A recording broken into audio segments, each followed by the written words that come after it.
Bonjour et bienvenue dans votre nouveau numéro du tête-à-tête décideur. Le management de transition s'est d'abord imposé dans des situations de crise, lors de l'absence d'un dirigeant ou pour pallier un déficit de management. Ce métier s'est aujourd'hui élargi à d'autres situations dans le but d'améliorer la performance de l'entreprise.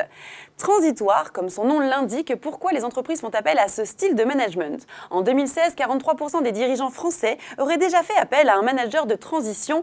L'image du management de transition est plutôt positive.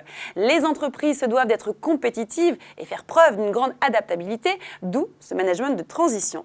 Pour en connaître tous les aspects, j'accueille Marc Pagesi, CEO et partenaire, et Alexandra Droulet, partenaire de la société Eurosearch Associés.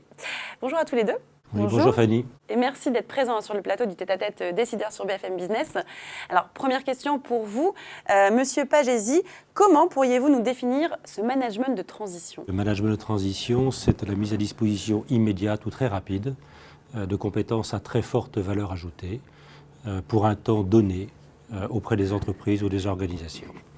Très souvent, le management de transition comprend une donnée de conduite de projet pour une durée donnée, dont la durée moyenne est d'environ 7 mois. Et pourquoi les entreprises font appel à un manager de transition? Il y a principalement 4 raisons, je dirais, à l'appel, au recours au management de transition. C'est souvent pour répondre à une évolution brutale, je dirais, d'une situation, parfois malheureuse, un décès ou bien une maladie, mais ça peut être une crise managériale ou une situation d'entreprise, je dirais, difficile. Un autre sujet ou une autre raison, c'est un besoin de réaliser un diagnostic de métier pour y voir clair sur une situation, par exemple une organisation marketing et commerciale dans une entreprise dont on imagine qu'elle n'est pas suffisamment performante. Le troisième sujet, c'est la conduite d'un projet.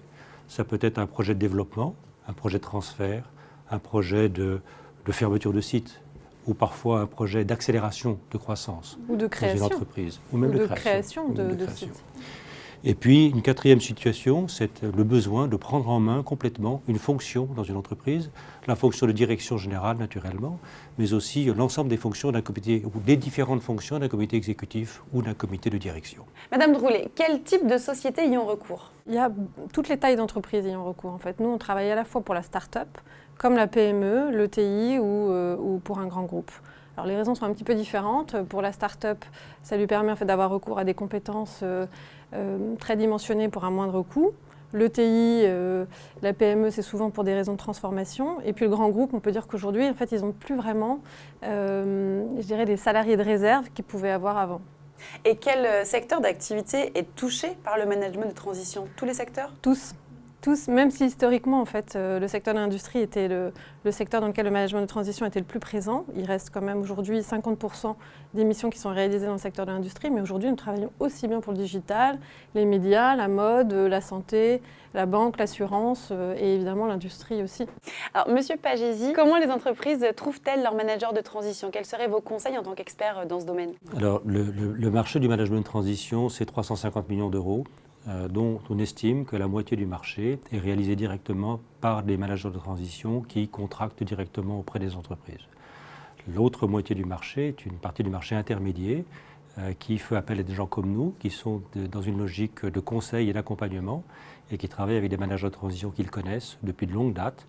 Et pour ce qui nous concerne, nous entretenons régulièrement un vivier de managers de transition d'environ 500 personnes que nous suivons, que nous connaissons, qui sont organisées par fonction et par secteur. Et merci à vous de nous avoir suivis. Je vous donne rendez-vous très prochainement pour un nouveau numéro du tête-à-tête décideur sur bfmbusiness.com.